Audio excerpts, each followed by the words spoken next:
తాకట్లో ఉన్న మీ బంగారాన్ని విడిపించి ఆ రోజు ఆన్లైన్ రేటుకి కొంటాం. Sharma gold company. తెలుగు రాష్ట్రాల మధ్య వేగవంతమైన రవాణా వ్యవస్థలు మరింతగా రాబోతున్నాయి. ఇప్పటివరకు గ్రీన్ఫీల్డ్ హైవేలు రెండు రాష్ట్రాల రాజధానుల్ని అనుసంధానిస్తూ నిర్మించేటువంటి ప్రణాళికలపైన రెండు రాష్ట్రాల ప్రభుత్వాలు కూడా ఫోకస్ పెట్టాయి. దానికి తగ్గట్టుగానే దక్షిణ మధ్య రైల్వే కూడా హైదరాబాద్ విజయవాడ కారిడార్లో 4వ రైల్వే లైన్ ప్రతిపాదన కూడా చేస్తున్నట్టుగా సమాచారం ఉంది. దీనిపైన పెద్ద ఎత్తున కసరత్తు జరుగుతుంది. క్షేత్రస్థాయిలో సర్వేలు కూడా జరుగుతున్నాయి. దాదాపుగా 4,000 కోట్ల రూపాయల వరకు ఈ కొత్త రైల్వే లైన్కి ఖర్చు అయ్యేటువంటి అవకాశం ఉంటుంది. అయితే ఇప్పటి వరకు ఉన్నటువంటి రైల్వే లైన్లకి భిన్నంగా విజయవాడ హైదరాబాద్ జాతీయ రహదారి అంటే NH65కి సమాంతరంగా ఈ రైల్వే లైన్ని ప్రతిపాదిస్తున్నట్టుగా సమాచారం అందుతోంది. ఒకవేళ అదే జరిగితే కనుక దూరం తగ్గుతుంది, ప్రయాణ సమయం కూడా తగ్గుతుంది, ప్రయాణ ఖర్చు కూడా ఆదా అయ్యేటువంటి అవకాశం ఉంటుంది. అసలు ఈ 4వ రైల్వే లైన్ ఏంటి, ఇప్పటివరకు ఉన్నటువంటి 3 రైల్వే లైన్ల పరిస్థితి ఏంటి, ఒకసారి విశ్లేషించేటువంటి ప్రయత్నం చేద్దాం. ఆంధ్రప్రదేశ్ తెలంగాణల మధ్య రాకపోకల విషయంలో ఒక పటిష్టమైనటువంటి బంధం ఏర్పరచుకోవాల్సినటువంటి అవసరం ఉంది. దేశంలో హిందీ తర్వాత ఒకే భాష మాట్లాడే 2 రాష్ట్రాలు ఏమైనా ఉన్నాయంటే అవి తెలుగు రాష్ట్రాలే. సో తెలుగు రాష్ట్రాలు అన్నదమ్ములా కలిసిమెలిసి ఉన్నంత వరకు పారిశ్రామిక అభివృద్ధి, సామాజిక పరమైనటువంటి అభివృద్ధి కూడా వేగంగా జరగడానికి అవకాశం ఉంటుంది. బహుశా ఈ దిశగానే 2 రాష్ట్రాల ప్రభుత్వాలు అనుసరిస్తున్నట్టున్నాయి. కృష్ణానది ఏదైతే విభజిస్తూ 2 రాష్ట్రాల మధ్య విభజన రేఖగా మారిందో, కృష్ణానది పైనుంచి వరుసగా గ్రీన్ఫీల్డ్ హైవేలు, బ్రౌన్ఫీల్డ్ హైవేలు, ఇప్పుడు ఏకంగా రైల్వే లైన్ ప్రతిపాదనలే వచ్చినాయి. ఈ రైల్వే లైన్ స్పెషాలిటీ ఏంటంటే కంప్లీట్గా ఇది ఇప్పుడున్నటువంటి NH65కి సమాంతరంగా ఉండడం. ఒకసారి మనం NH65 రూపురేఖలు చూస్తే కనుక హైదరాబాద్ నుంచి విజయవాడకి అంటే ఈ రహదారి ఏదైతే కనిపిస్తుందో ఇక్కడ చాలా కీలకమైనటువంటి పట్టణాలు అంటే రెండు ప్రాంతాలకి హైదరాబాద్కి విజయవాడకి మధ్యస్థంగా క్లియర్గా ఇక్కడ సూర్యాపేట ఉంటుంది. అలానే కొంచెం ముందరికి వెళ్తే ఇక్కడ కోదాడ దాటిన తర్వాత ఆంధ్రప్రదేశ్ ఇది 50% కూడా ఎగ్జాక్ట్ సెంటర్ పాయింట్ ఏదైనా ఉందంటే సూర్యాపేటే అవుతుంది. సో అందుకనే ఇదే మార్గాన్ని ప్రామాణికంగా ఎంచుకుని దక్షిణ మధ్య రైల్వే ఒక కొత్త ప్రతిపాదనని సర్వే చేస్తున్నట్టుగా సమాచారం వస్తుంది. ఆ ప్రతిపాదన ప్రకారం దీనికి సమాంతరంగా ఒక రైల్వే లైన్ నిర్మాణం జరగబోతుంది. అయితే కేవలం హైదరాబాద్ నగరంలో ఈ స్ట్రైట్ రూట్ కాకుండా ఇక్కడ మహేశ్వరం వరకు వచ్చి మహేశ్వరం నుంచి ఈ రూట్ని డెవలప్ చేయాలనుకుంటే మిగతా అంతా సేమ్ టు సేమ్ ఉంటుంది. అంటే ఇక్కడికి వచ్చిన తర్వాత ఈ రూట్ అంతా కూడా ఒకసారి మీరు ఈ డెమో గ్రాఫ్ను ఒకసారి చూస్తే కనుక ఒక క్లారిటీ వస్తుంది.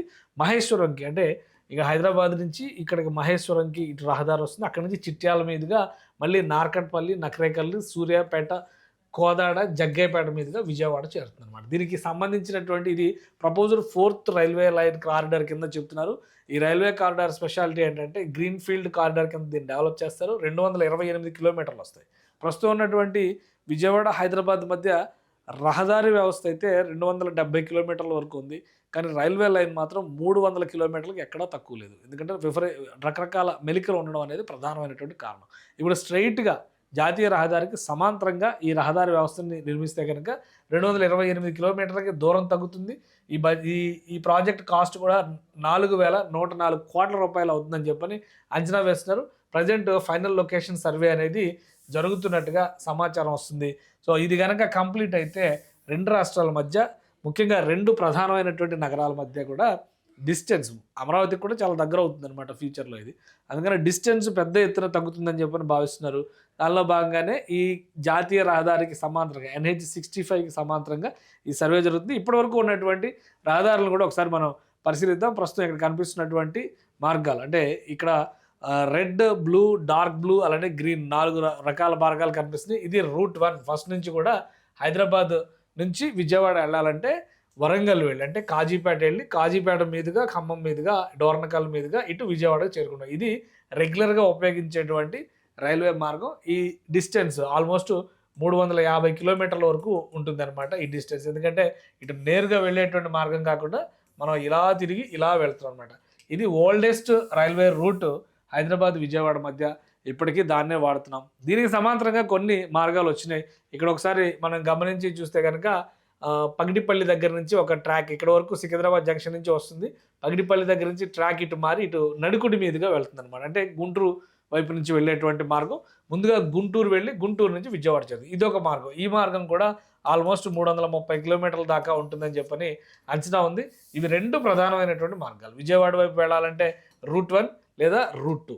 ఈ రెండిటికి సమాంతరంగా అని కూడా అన్నాం, ఈ రెండింటిని అనుసంధానిస్తూ మూడవ మార్గాన్ని గత కొంతకాలంగా ఉపయోగిస్తున్నారు. అది విష్ణుపురం దగ్గర నుంచి, అంటే ఈ ఆల్మోస్ట్ ఇది నల్గొండ గుంటూరు బార్డర్లో ఉండేటువంటి ప్రాంతం. ఇక్కడ నుంచి ఇక్కడ మోటమర్రి దగ్గరికి, అంటే మదిర దగ్గర ఉండేటువంటి ఒక జంక్షన్కి అనుసంధానిస్తూ ఈ మూడవ రూట్ని ప్లాన్ చేస్తారు. ఈ మూడవ రూట్ ఏంటంటే ఇటు నుంచి వచ్చినప్పుడు ఈ ట్రాక్లో ఇలా విజయవాడ చేరతానికి ఉంటుంది అనమాట. అంటే ఒక ఎస్ ఆకారంలో వెళ్ళేటువంటి మార్గం. ఇప్పుడు ఈ 3 మార్గాలు కాకుండా 4వ మార్గాన్ని ప్రతిపాదిస్తున్నారు. అది ఇక్కడ హైదరాబాద్ నుంచి మహేశ్వరం వచ్చి, మహేశ్వరం నుంచి మళ్ళీ నేరుగా ఇక్కడ చిట్యాలకి ముందర కలిసే విధంగా నార్కట్పల్లి దగ్గర నుంచి నేరుగా ఇది అనుసంధానం అవుతుంది.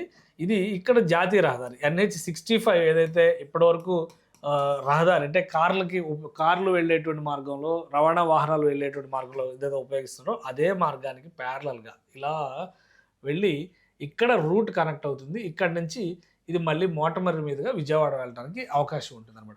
సో ఇలా వెళితే కనుక రూట్ తగ్గించడానికి, డిస్టెన్స్ తగ్గించడానికి, 4వ మార్గంలో డిస్టెన్స్ తగ్గించడానికి అవకాశం ఉంది. 228 నుంచి 230 కిలోమీటర్ల వరకు వెళ్తుంది. అంటే ప్రయాణ సమయం బాగా తగ్గేటువంటి అవకాశం, దాదాపుగా ఒక 100 కిలోమీటర్లు అంటే సుమారుగా 1 గంట ప్రయాణ సమయం తగ్గేటువంటి అవకాశం ఉండొచ్చు.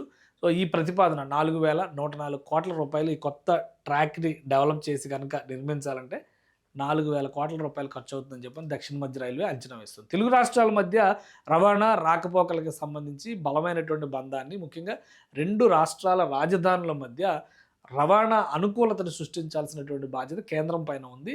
ప్రత్యేకంగా విభజన చట్టంలో దీని గురించి మెన్షన్ చేశారు. అయితే ఇప్పటివరకు అక్కడ ఉన్న ప్రభుత్వం అటువైపు వేరే రకంగా ప్రవర్తించింది, ఇక్కడ ఉన్నటువంటి ప్రభుత్వం వేరే రకంగా ప్రవర్తించింది. కేంద్ర ప్రభుత్వం కూడా ఈ రెండింటిని పట్టించుకునేటువంటి పరిస్థితిలో లేదు. ఇప్పుడున్న కూటమి రాజకీయాల నేపథ్యంలో అక్కడ NDA ప్రభుత్వం అధికారంలో ఉంది, ఇక్కడ కాంగ్రెస్ ప్రభుత్వంతో కూడా కేంద్రం సహకారంతో ముందుకు వెళ్ళేటువంటి ప్రయత్నం చేస్తుంది. కాబట్టి ముఖ్యంగా 2 రాష్ట్రాల మధ్య రవాణా రాకపోకలకు బలమైన అనుసంధానత ఉండాలి.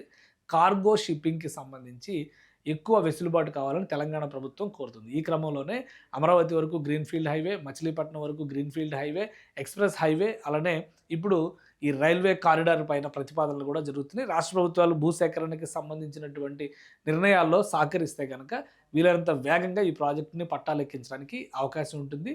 4వ రైలు కారిడార్ని మాత్రం ఖచ్చితంగా దక్షిణ మధ్య రైల్వే అమల్లోకి తీసుకొచ్చే దిశగానే ప్రయత్నాలు చేస్తున్నట్టుగా సమాచారం అందుతోంది.